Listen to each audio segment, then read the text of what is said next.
आग के भीर अभीरन मैं गही गोविंद लगे भीतर गोरी भाई करी मन की पदमाकर ऊपर नाय अबीर की झोरी चीन पितम्बर कम्बर तै सुबेदा दय मीड़ कपोलन रोरी नैन नचाई कहो मुस्काई लला फिर अयो खेलन होरी। बुंदेलखंड के विख्यात कवि पद्माकर रचित भाग का यह नमूना श्रृंगार रस की पराकाष्ठाओं को पार करता है। भक्ति काल की समृद्धि वृज भूमि में मानी जाती है तो रीति या श्रृंगार काव्य का पूर्ण उन्मेष बुंदेलखंड में ही हुआ है।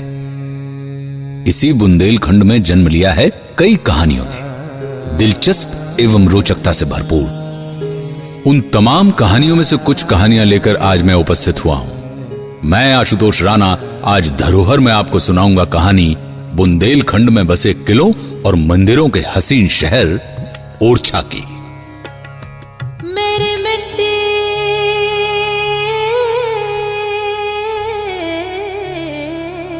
के धरोहर है। बुंदेलखंड सुदूर अतीत में शबर, कोल, किरात, पुलिंद और निषादों का प्रदेश था। आर्यों के मध्य प्रदेश में आने पर जनजातियों ने उनका प्रतिरोध किया था।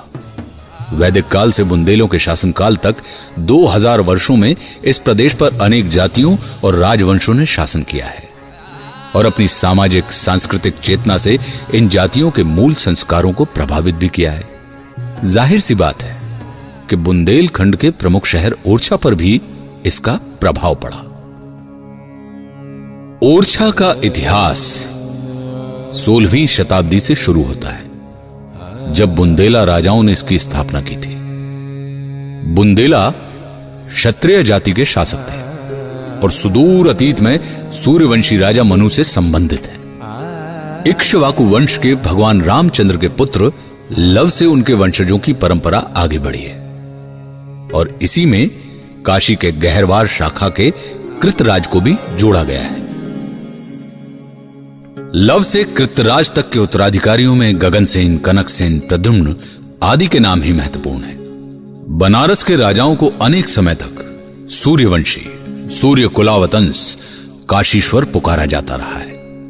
इनकी परंपरा इस प्रकार है: कृतराज, महिराज, मूर्धराज, उदयराज, गरुणसेन, समरसेन, आनंदसेन, करणसेन, कुमारसेन, मोहनसेन, राजसेन, काशीराज, श्यामदेव, प्रहलाद देव, हमीर देव, आसकरण, अभयकरण, जैतकरण, सोहनपाल और करणपाल। करणपाल के 3 पुत्र थे, वीर, हेमकरण और अरिब्रह्म। करणपाल ने हेमकरण को अपने सामने ही गद्दी पर बैठा दिया था। हेमकरण को करणपाल की मृत्यु के बाद उनके शेष 2 भाइयों ने पदच्युत कर देश निकाला दे दिया था। भ्राता अरिब्रह्म, पिताजी के स्वर्गवास के बाद अब सिंहासन के उत्तराधिकारी के बारे में विचार करने का समय आ चुका है। उचित कहा भ्रातावी। ये कैसी बात कर रहे हैं आप लोग?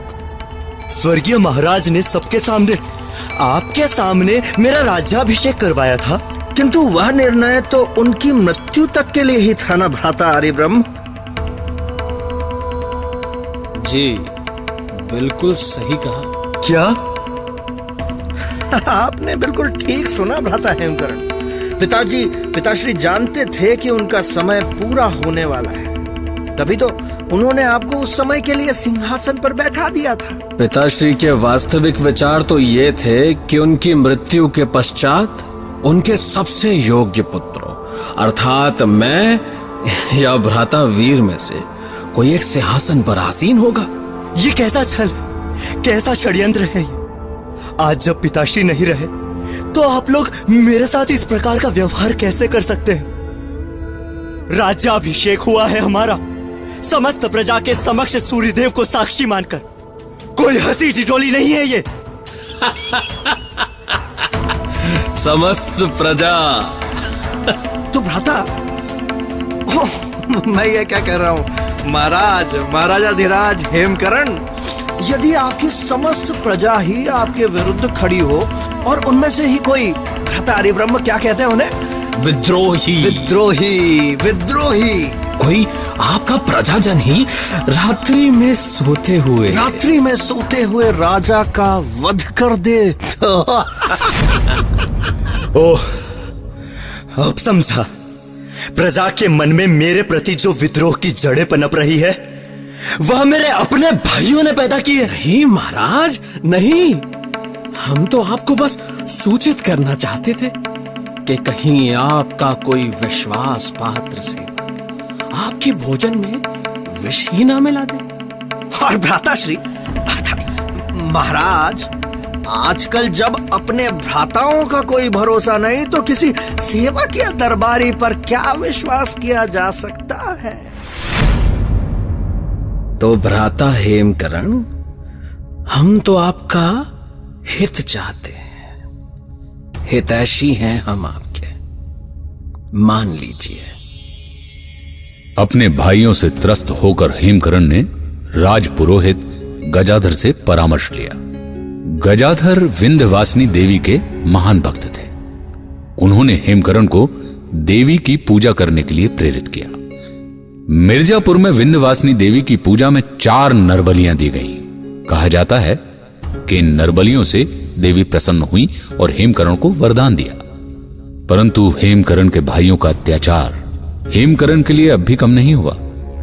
कालांतर में उसने एक और नरबलि देकर देवी मां को प्रसन्न किया। देवी ने 5 नरबलियों के कारण उसे पंचम की संज्ञा दी। इसके बाद वो विंध्यवासिनी के परम भक्त बन गए। जनमानस में हेमकरण को पंचम विंदेला कहा गया। देवी द्वारा दिए गए वरदानों को ओरछा राज्य के इतिहास में विशेष महत्व दिया गया है।